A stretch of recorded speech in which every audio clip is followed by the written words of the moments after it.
All right, a lot better carved this time. Dead in the center. The only thing, oh, I'm nitpicking on this thing. If we were to put a 1/8 inch, I think we could still do an 1/8 inch router bit on that for rounding this over, or we could just hand sand it. But I think it looks pretty good. Now, this is about as deep as my bit will go, so we tried to fudge that a little bit on the X carve, but we'll see. All right, so this is the fun part. We get to peel this off. This is a double-sided tape with well, actually it's not double-sided tape, but it's tape and glue method, and I'm doing this with one hand, so it's usually not. There we go. Hey, look at that. Woo! Perfect. Ah, the reveal. Let's see this. Look at that. Just came out perfect. Ooh, I couldn't be more excited. Excited.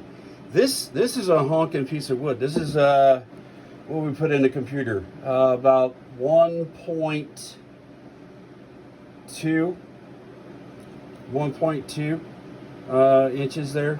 A little over 1 inch thick, but I like it. Now we do have to play around with the tees here, the golf tees, and see how they're going to fit then. And this is a little wobbly. I was afraid of that.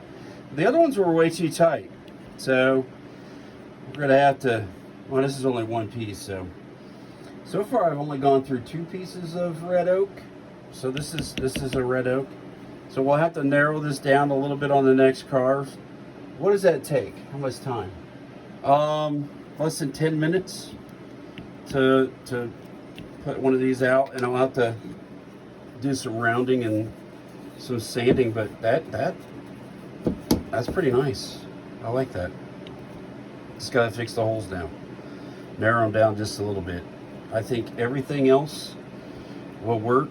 I might even bring these in together away from this edge just in case on the next cut. So bring it in, and then narrow the holes and keep the depth. Man, that depth was awesome. Now, what did it do this? Now, you have a spoil board. So let's see what it did to the spoil board. Any really damage to the MDF? Nope, not really. Oh, I mean, it just left I mean, you can just barely feel that. Oh, that's nice. I like that. It just peeled right up.